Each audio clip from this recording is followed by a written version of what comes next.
सुखकर्ता गणेश, विघ्नहर्ता विघ्नेश।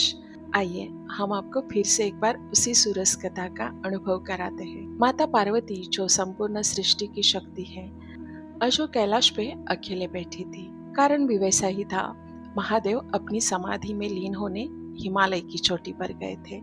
उन्होंने सोचा चलो बैठे बैठे नहा लिया जाए, और उन्होंने अपने शरीर के उपटन और चंदन से एक बालक की आकृति बनाई। वो आकृति केवल मिट्टी नहीं थी, वो एक माँ का प्रेम, उनका विश्वास और उनकी तपस्या का सार था। जैसे ही माता पार्वती ने उस मिट्टी की मूर्ति में प्राण फूंके, कैलाश की घाटियों में एक नया जीवन धड़कने लगा। एक निर्दोष बालक ने जन्म लिया।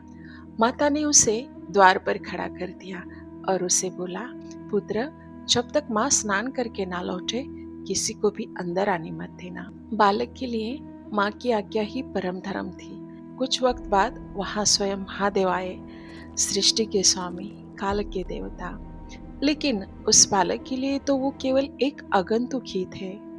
उस बालक ने महादेव को द्वार पर ही रोक दिया। रुकिए देव, अंदर जाना वर्जित है। मेरी माता अंदर स्नान कर रही है।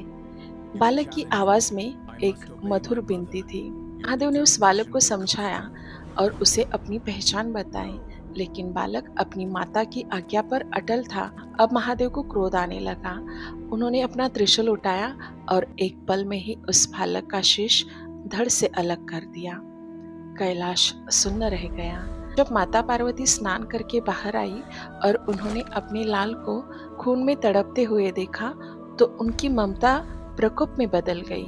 माता पार्वती भयंकर क्रोधित हो गई। महादेव को बोध हुआ कि ये केवल एक बालक का वध नहीं हुआ, बल्कि गलती से एक निश्चल प्रेम की हत्या हुई है। उन्होंने माता पार्वती को शांत करने की कोशिश की और तुरंत अपने गणों को एक आदेश दिया, उत्तर दिशा की ओर जाओ। वहां जो भी पहला प्राणी दिखे उसका सर काट कर लेकर आओ। महादेव का आदेश आते ही गण उत्तर दिशा की तरफ चले गए। उन्होंने जाकर जंगल में देखा तो सबसे पहले उन्हें गजराज दिखे। उन्होंने गजराज को संपूर्ण कहानी बताई। गजराज ने बड़े प्यार से अपना सर उन गणों के स्वाधीन किया और उन्होंने वो गजमुख महादेव के स्वाधीन किया। महादेव ने उस गजमुख को गणेश के शरीर पर बिठा दिया और जैसे ही वो सर धड़ से जुड़ गया, तुरंत गणेश जी जीवित हो गए।